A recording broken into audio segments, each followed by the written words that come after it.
13 Januari 2022 bersama saya Nur Hafiza Izzati dan rakan penyampai yang lain. Teruskan bersama kami.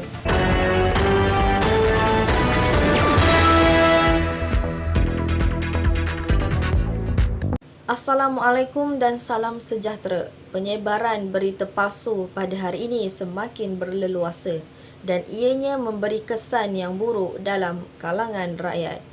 Media sosial menjadi titik tengah dalam penyebaran berita palsu dan ianya dibuktikan dalam laporan Digital 19 bahawa 45% penduduk Malaysia menggunakan media sosial pada setiap hari. Tamsilnya, My Metro telah mengeluarkan satu kenyataan bahawa 1,897 kes siasatan dibuka mengenai penyebaran berita palsu. Rentetan daripada itu, penyebaran berita palsu mengenai wabak COVID-19 turut membimbangkan dalam kalangan rakyat. Sejak kemunculan wabak COVID-19, terdapat berita palsu yang tersebar di media sosial yang mencadangkan penawar bagi mengatasi cara penyembuhan virus tersebut. Hal ini adalah kerana segelintir masyarakat mempercayai bahawa dengan menggunakan air masin dan memakan oregano boleh menyembuhkan wabak tersebut. Justru itu, penyebaran berita palsu haruslah dititikberatkan oleh semua individu agar tidak berleluasa dan menjejaskan identiti seseorang. Bagi aktaran kes, antara kes penularan berita palsu yang dapat diilustrasikan adalah salah satunya kes di Pulau Pinang dan juga di Perak, di mana terdapat 5 orang suspek yang tertuduh dalam menularkan berita palsu berkaitan dengan wabak COVID-19. Dan siasatan yang dilakukan terhadap suspek adalah tertakluk di bawah Seksyen 233 Akta Komunikasi dan Multimedia 1998. Dan sekiranya kesalahan tersebut disabit, suspek yang dituduh dijatuhkan hukuman denda tidak melebihi RM50,000 ataupun penjara 2 tahun ataupun kedua-duanya. Dan Suruhanjaya Komunikasi dan Multimedia Malaysia ataupun kita panggil MCMC dengan kerjasama Polis Diraja Malaysia PDRM, mereka ni sangat memerangi penularan berita palsu melalui jawatan kuasa jenayah cyber tanpa henti, khususnya berita yang berkaitan dengan wabak COVID-19. Seterusnya, saya akan menjelaskan tentang 3 kesan penyebaran berita palsu dalam kalangan masyarakat serta politik negara. Berdasarkan satu jurnal daripada Universiti Tun Hussein On pada tahun 2020, pengkaji menjelaskan bahawa penularan berita palsu dapat menjejaskan ketenteraman dan keamanan negara.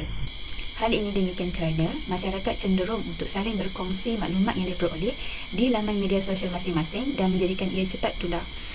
Sebagai contoh, tatkala negara dilanda virus coronavirus pada awal tahun 2019 dengan keadaan politik negara pada ketika itu kurang stabil, berikutan peletakan jawatan Perdana Menteri kita yang ke-7 menjadikan masyarakat mempunyai tanggapan dan persepsi mereka tersendiri, dan ada segelintir masyarakat pada ketika itu bertindak menjadi batu api dan membangkitkan isu-isu sensitif.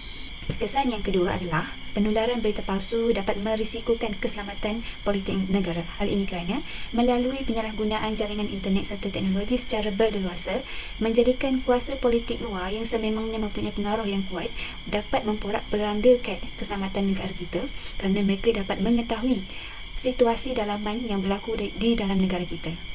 Kesan yang ketiga adalah menimbulkan kekeliruan serta kecelaran maklumat dalam kalangan masyarakat apabila terdapat pelbagai berita ataupun maklumat yang tidak sahih dimuat naik di laman media sosial. Contohnya mengenai kenaikan kes COVID-19 dan ada segelintir masyarakat mereka mempunyai perasaan ingin tahu dan mereka mencari maklumat yang diingini menggunakan sumber rujukan yang tidak rasmi dan tidak sah menyebabkan berlakunya kekeliruan serta kecelaran maklumat. Membentangkan mengenai cadangan dan penyelesaian bagi mengatasi isu penularan maklumat palsu. Beberapa cadangan dan penyelesaian perlu dilakukan bagi mengatasi isu penyebaran maklumat palsu kerana ia semakin menjadi barah dalam masyarakat.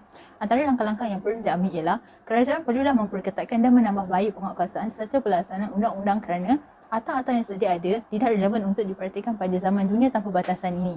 Seterusnya, mengadakan kempen kesedaran di mana mengadakan kempen mengenai cara-cara untuk mengenal pasti kesahihan sesuatu maklumat serta kesedaran mengenai penularan maklumat palsu. Akhir sekali, meningkatkan pemantauan serta garis panduan komuniti di media sosial.